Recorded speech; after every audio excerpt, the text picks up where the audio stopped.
Kamusta, Taurus? Welcome to Like a Tarot. Alamin natin kung ano ang kapalaran mo gamit itong rune. Itong rune na ito ay isa rin sa pamamaraan para makapanghula.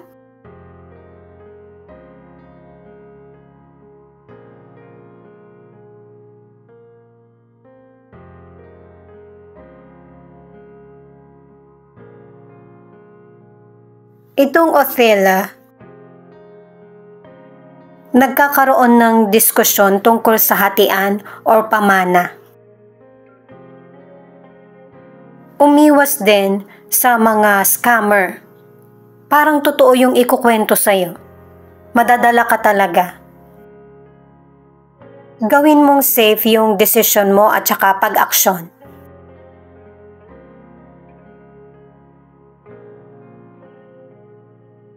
Itong Raido naman ay swerte ka sa travel. May oportunidad at saka tagumpay na dumarating sa buhay mo, lalo na sa career o negosyo. Ang ilan sa inyo nakakapag-travel ka o nagta-travel ka dahil sa negosyo. Mas lalo pang magkakaroon ng improvement sa money. Para sa mga bagong viewers, ang reading na ito ay timeless reading. General reading at guide po lamang, kaya hindi po magre-resonate sa lahat. Kunin mo lang yung akma sa sitwasyon mo. At kung kailan mo ito napanood, yun ang start ng 1-week reading para sa'yo. Ikaw na bahala magpalit kung si person mo ito o ikaw. Ito yung energy mo para sa situation. Knight of Pentacles, the Judgment in reverse, the World in reverse. Pinapakita rito yung pagsusumikap mo na makaipon ka at saka yung maging mabuti yung daloy ng karir mo o negosyo. Gusto mo kasing masecure yung pamumuhay mo, pero base sa mga cards ay may mga panahon na kung ano yung pinaplano mo, yun yung hindi nagkakatotoo. Kasi ang ilan sa inyo may mga biglaang sitwasyon, halimbawa may bayarin o kaya may gusto kang bilhin. At saka may ilan na nag-travel ka pero hindi naging maganda yung travel mo. At itong sitwasyon na nangyayari sa iyo ay hindi mananatili. Pansamantala lang.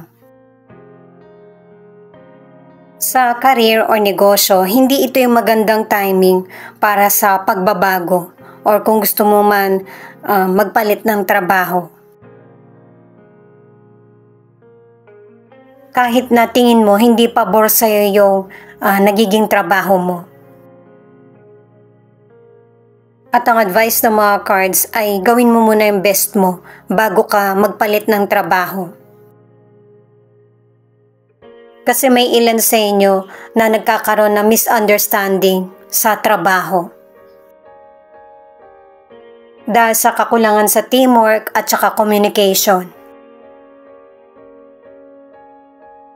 Para sa ilang single, meron kang lugar na pinuntahan na meron kang nakilala doon na hindi mo gusto yung pag-uugali. Ang hindi mo alam ay attracted sa iyo yung person. Pero sa ngayon, hindi ka ready na makipagrelasyon. Gusto mo man yung kaharap mo or hindi. Ang ilan sa inyo sa relasyon nagkakaroon ng selosan at saka insecurities kasi hindi ipinapaliwanag sa iyo ng person mo kung ano yung totoong sitwasyon. May isa sa ayos yung relationship kung pareho nyo napapakinggan ng isa't isa.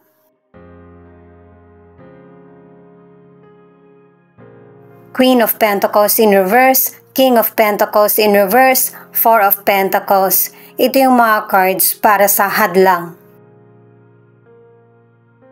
Yung sinabi sa mga bato, nangyayari na dito, na merong person na nanlinlang sa iyo.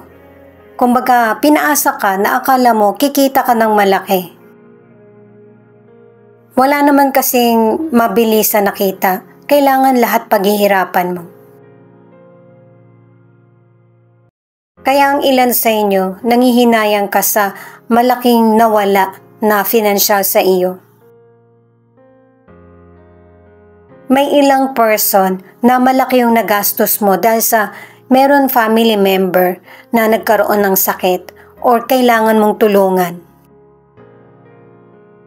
At base dito sa mga cards ay hindi ka pa rin mawawalan ng pag-asa na makapagtabi ng financial. Gagawin mo yung lahat para maibalik sa dating estado yung buhay mo. At dahil sa iba't ibang sitwasyon na kinaharap mo sa financial, nagiging matipid ka or inaalam mo talaga kung ano yung ginagastos mo or kung ano yung dumadating na financial sa iyo. Pinapahalagahan mo na. Para sa ilang single, kailangan mahalin mo yung sarili mo. At saka pumili ka ng person na yung pareho kayong dumidiskarte. Hindi pwedeng ikaw lang. Kasi kung sa simula pa lang ganito na kayo ng potential person, nakikita mo na or ipinaparamdam niya, red flag na yun. Para sa ilan na nasa relationship, yung person mo puro trabaho at saka hindi siya nagko-commit sa relasyon nyo. Ito yung nagiging hadlang, kaya unhealthy ang relasyon ng iba. Pero kahit ganito yung situation ng relationship nyo, hindi mo siya kayang iwan. Sa relasyon, tingnan mo din kung ano yung makakabuti sa inyo ng person mo at pag-usapan nyo ito. 3 of Wands, 5 of Pentacles, 10 of Wands. Magkakaroon na ng katuparan yung mga pinaplano mo at saka nasa tamang direksyon ka na ng buhay mo. Magkaroon man ng konting problema, katulad ng sinabi sa naunang cards, hindi ito magtatagal. Merong swerteng darating sa buhay mo at huwag kang mag-give up. Malapit mo na itong makamit. Ang ilan sa inyo matutuloy ka na kung uuwi ka sa bansa natin o kaya magta-travel ka. Huwag kang paapekto sa slow progress kasi makakamit mo pa rin naman yung tagumpay or nais mo.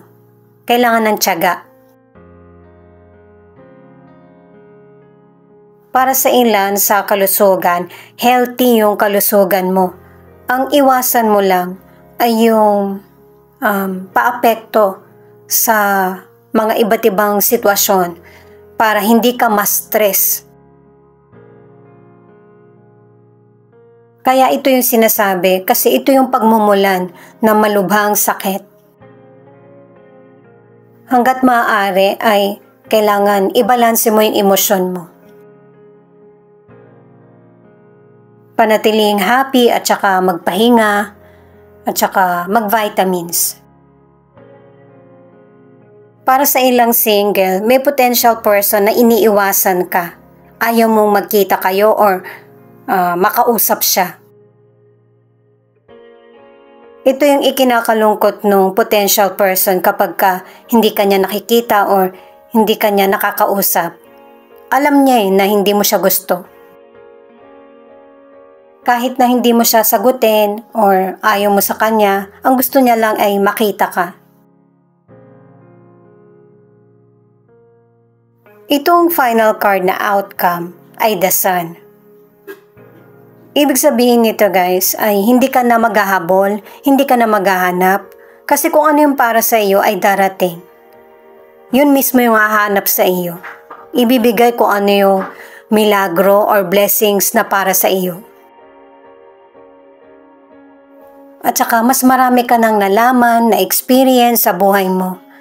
Kaya sapat na yon na para makamit mo na kung ano naman yung ikakatuwa ng isip mo tsaka damdamin.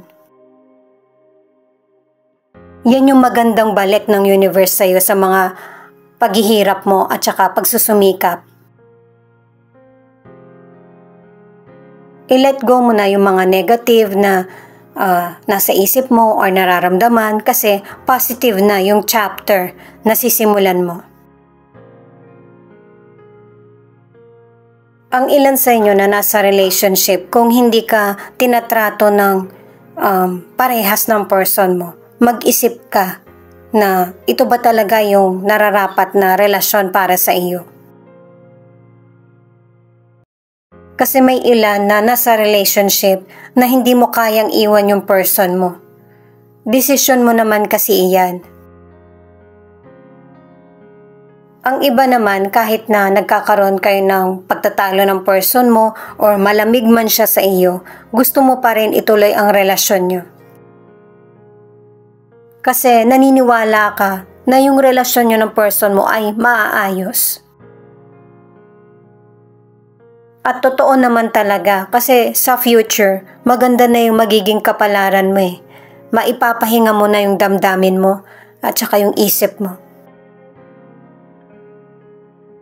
Yung pinipilit mong maisaayos na relasyon ay maisasaayos. Ito naman yung cards para sa feelings ng person mo na pwede rin ipakita kung ano yung feelings mo.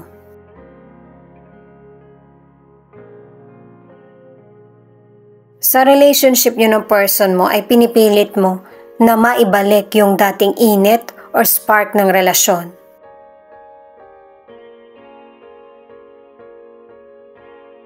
Kilalang-kilala mo na kung ano man yung behavior ng person mo at saka nakakapag-adjust ka din. Alam mo na kung ano yung ayaw niya at saka gusto sa relasyon. Kung ano man yung issue nyo sa relationship, ikaw at ang person mo, pareho kayong hindi nyo sinasabi kung ano yung nangyayari sa relasyon nyo. Kayo lang mismo yung nag-aayos nito or nag-uusap. Kasi pareho nyong gustong maging private at yung ayaw nyong may nakikialam. May ilang Taurus na ang relasyon nyo ng person mo ay LDR. O kaya kahit kasama mo siya, mas madalas kayong makapag-usap online. Sa relationship nyo ng person mo, nagkakaroon na ng clarity ang kaisipan ng person mo sa kung ano yung gusto niyang mangyari sa relasyon niyo. Or kahit sa sitwasyon na kinakarap niya or personal na buhay. Natututunan na ng person mo na balansin ang sitwasyon at saka ginagamit niya na rin yung puso niya at isip niya sa mga desisyon na gagawin. At itong person mo, hindi niya na itatago pa kung ano yung katotohanan sa kanya. Mabuti man ang marinig mo or hindi, magiging honest na siya sa iyo. Pero ito yung makakabuti sa relationship nyo, yung merong katotohanan. At saka kung meron mang nagawa yung person mo sa iyo na hindi maganda, mananaig ang hustisya. Pareho sa inyo. Depende sa kung ano yung nagawa mo, good man or bad. Thank you nga pala sa mga nag-like, share, comment, and subscribe. Ingat po kayo palagi saan man kayo naroon. Ito naman yung ilan sa 12 zodiac sign na nangunguna sa reading na ito.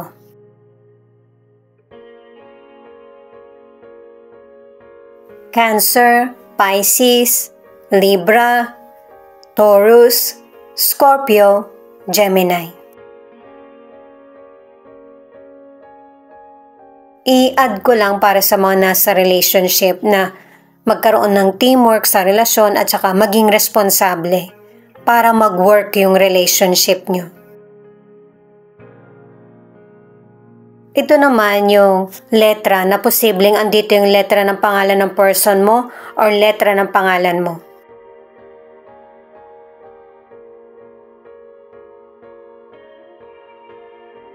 G, E, B, P, Z, F, S, N, O.